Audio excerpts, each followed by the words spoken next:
The world was on fire and no one can save me but you. Wow. Strange what desire will make foolish people do. Oh, they do crazy things. And I wanna fall in love with you. Yeah, I wanna fall in love with you. Ooh, Scooby-Doo. Hey, welcome to Hardest Part of the Ring. Thanks for joining me once again. My name is Bob. The hardest part of the ring, for those of you who don't know, is on the apron. It's a 20 by 20 ring. And on the sides, the perimeter is where the ropes and buckles tend to be. That's the part where the hardest part is, okay? Just so you know. Oh, boy, what's going on? Let's talk about NXT. This past Wednesday, December 2nd, we open with Hulk Hogan slamming Andre the Giant. And then we have a touching little ceremony for Pat Patterson and a cool video and all the photos. What amazing photos. So, yeah, that's some sad news that Pat Patterson at 79 years old. He passed away. Obviously, this guy was a legend, and a lot of people made tweets about him being a quote-unquote great finish man, but in addition, also great at finishing off men. He would have laughed. Don't get mad. That was funny. He would have laughed. Okay, probably. I didn't know, but yeah, that's a bummer. Oh, this is the time of the year where you start thinking about everyone who died and they're not alive. They were alive. They were, and now they're not, which is the total opposite from what we were used to. It's like a 180. They were doing a living thing, and now they're not, and it's different. I think Gene Okerlund died in like January 3rd or something of this year. So I mean, it feels like 400 years ago last January. But yeah, Okerlund, Pat Patterson, Road Warrior Animal, Bob Ryder from, if you remember, OneWrestling.com in the late 90s, early 2000s. I remember going back between One Wrestling and then Scoop Central and looking at their war and all the goofiness. Who else went? Everybody's dying. There's nothing he could do. It's total eclipse of the heart.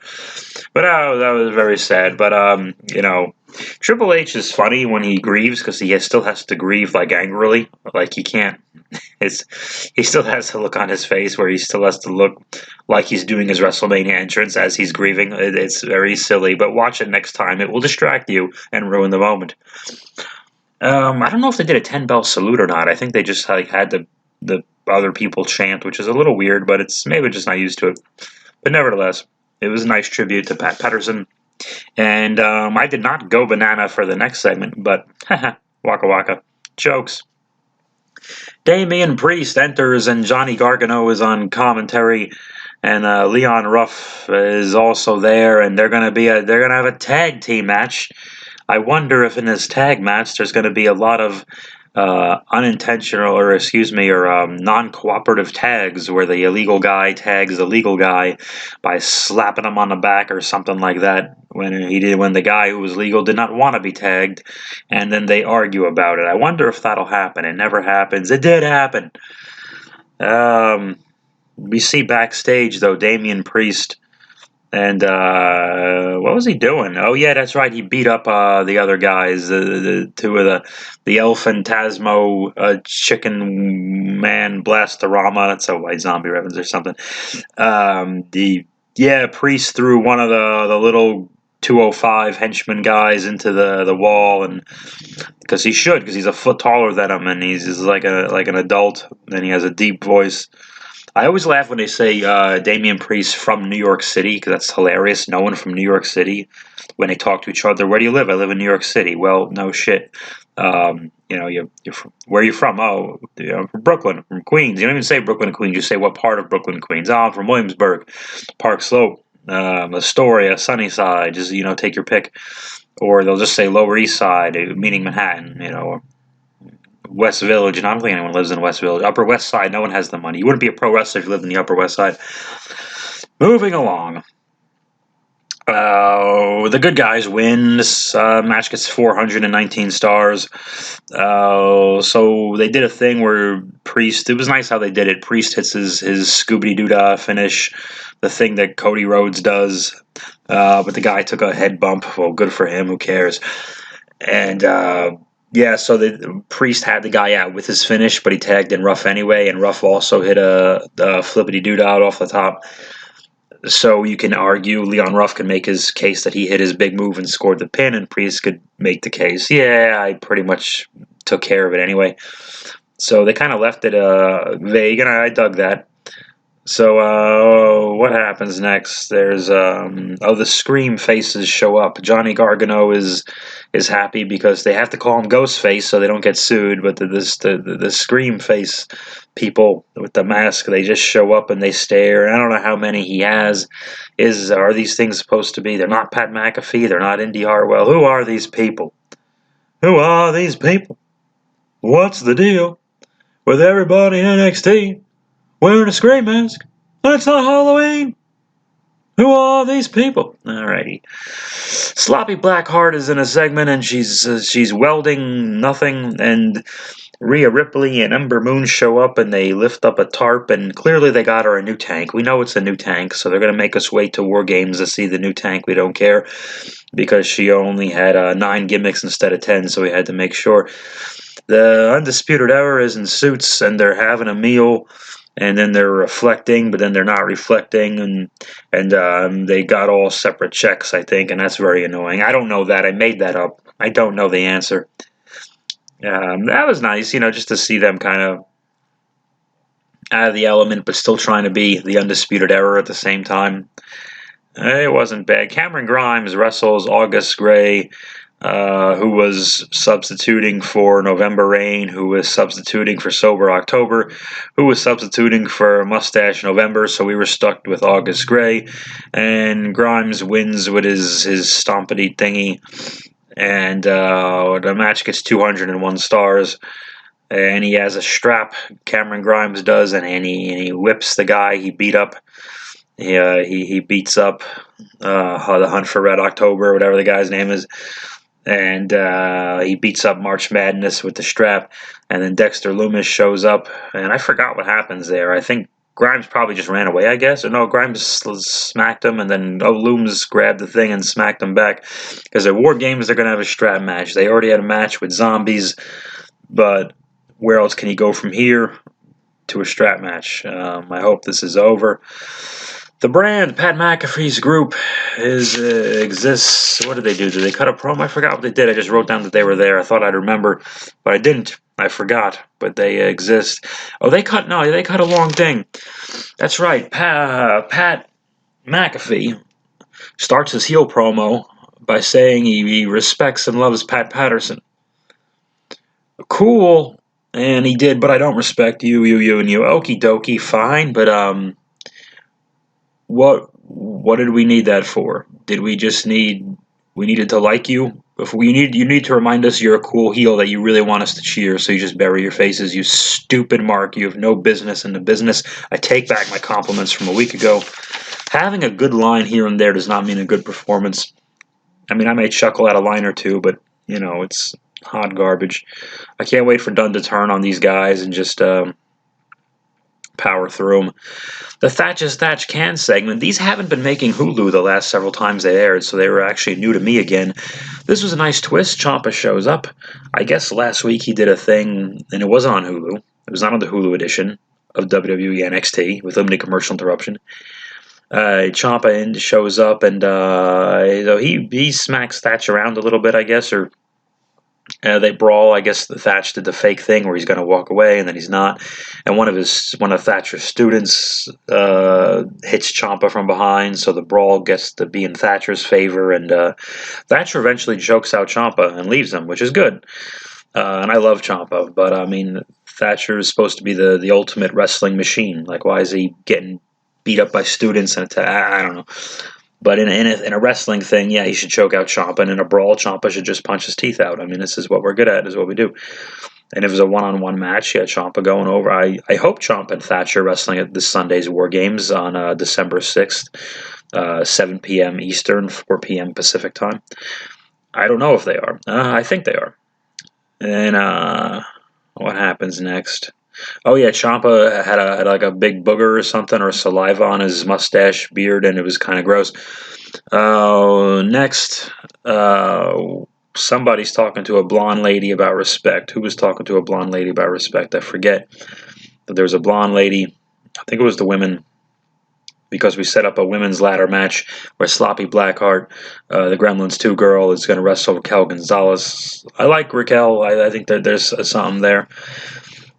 And who is the mystery? This baffled me. I was befuddled. I was confused. I was hoodwinked, flim-flammed, shim-shammed, and bamboozled. The rug pulled out from under my feet. The wool pulled over my eyes. Yanking my leg, pulling my chain, whistling Dixie, waxing philosophical, shooting the breeze and chewing the fat. I just assumed Io was already on the team instead of just being the mystery woman. Like I just kind of did the math. I didn't even know there was going to be a mystery partner. Like, no shit, she was dragged out the week before, so I just kind of figured, and they include Ember, and I think now I think about it, I think they turned Tony just to get her on the show, which is not a good idea in the long term. It's not even a good idea in the short term. I mean, Dakota Kai got the most out of last year's War Games, and she didn't wrestle in a match. She kicked her friend and left it 2-on-4, so that her and her friend Tegan Knox were both out of the match. So Tony might have been. If you're going to turn Tony, I don't know. Maybe there's enough women. I don't know. I don't know the answers, guys. Sloppy Blackheart wins the match. So they beat each other up with the ladder, and Io did a cool thing. She did a springboard onto a piggyback of Raquel, and also credit to Raquel. Usually we look at the aerial participant of the two whenever we see these kind of more showy maneuvers. We go, oh wow, Io does the springboard and lands on her, and it's still very impressive. But you got to remember, Raquel Gonzalez is climbing a ladder on a moving surface, and she doesn't flinch and catches Io on her back as she's climbing and piggybacks her up the ladder for a bit. So still very impressive. And I think somehow after that, Sloppy Blackheart climbs the thing from there, and they all do their pose. And you could tell who the important team members are, because Gremlins 2 is on top of the ladder. Ripley's in a dead center doing a finger thing. And then Ember's on one side and Io's on the other side. So Io, women's champion, just like Asuka, is actually still not a focal point of any of this. Not a bad episode. The Ciampa Thatcher thing's interesting to me. Ciampa, like Thatcher and like Priest and Finn, are the few dudes on the show who just look like I don't want to say grizzled, because I know grizzled young veterans wrestled on the show. It didn't make Hulu, but I think they did something with Imperium. I don't know who won. That's right, the Everrise guys. So they're trying to rebuild the tag thing there, which is good. I like the grizzled young vets. And Imperium has very good matches. She's not a lot of flash and sizzle in those cats, but that's okay. So I'm happy with the episode. I mean, it got me psyched enough for War Games. War Games is designated. I mean, it's pretty much a foregone conclusion that it will be a car crash every time. And the last two of them have been great. And I usually don't like the car crash pay-per-views, but NXT does them so sparingly. They have this one. That's it. It is always a little contrived how usually, let's say we do this every November, October, how around September we start building factions randomly. Yeah, it's a bit contrived. But nevertheless, I'm excited, looking forward to it. One of the things about these pay-per-views, and the old Survivor Series used to have this problem all the time. Hell, the recent ones had the problem too. Your titles are tied up. There's nowhere, usually in the last few War Games, I think last year Adam Cole was the champ and he was in the match. And the year before, I forget. Oh, that was the year that Drew lost to Andrade in another. Was it? No, that wasn't it. I don't remember. But so they keep doing these. I can't think now. It doesn't really matter, folks. We're all gonna die. 4 p.m. Pacific time at WWE Network.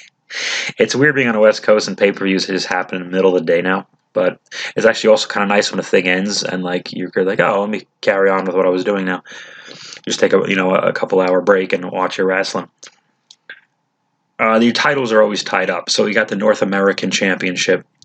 Is pretty much the only title defended in a three-way, which is why I think it's time to just, okay, the rough thing has gone everywhere it's going to go. we knew that was never going to be a long-term thing, so I think it's time just to put it back on Priest and give us some kind of babyface champion on top, especially with, in this case, Finn's not on the show or not wrestling on a show anyway. The title's still in limbo. They had that announcement that didn't go anywhere. So really, and with EO in a War Games and a Tag Champs, Pat McAfee's guys are in a War Games. We have one title match. You might as well do the change. So make it mean something. Because other than that, what are we fighting for? Oh, I hope they don't say bragging rights, and they're going to say it. They're fighting for bragging rights. They're pro wrestlers. They brag anyway. It's what they do. Even the losers are going to brag somehow. The winners take credit. The losers pass blame. This is how this happens. The faces do it a little more humbly. The heels not so much. Rinse and repeat, guys. Okie dokie. So yeah, I'll do a War Games one. I'm looking forward to that. Hopefully, I get a job by then. I'm had some video interviews and some phone interviews, and they've been going well. But everyone wants to say, "Oh, this went fantastic. We'll get back to you in 3 weeks." Well, how about you get back to my balls in 3 weeks? Fuck. All right. Thank you so much. We'll talk later. Oh, wait a minute. One more thing.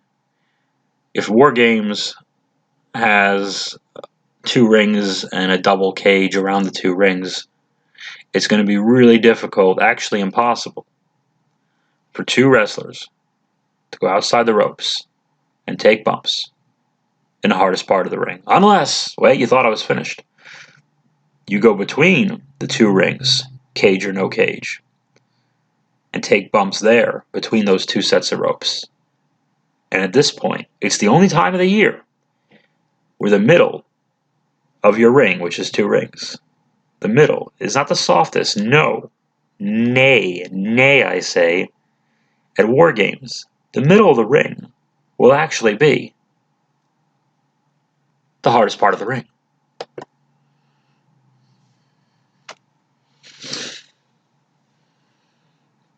Nay.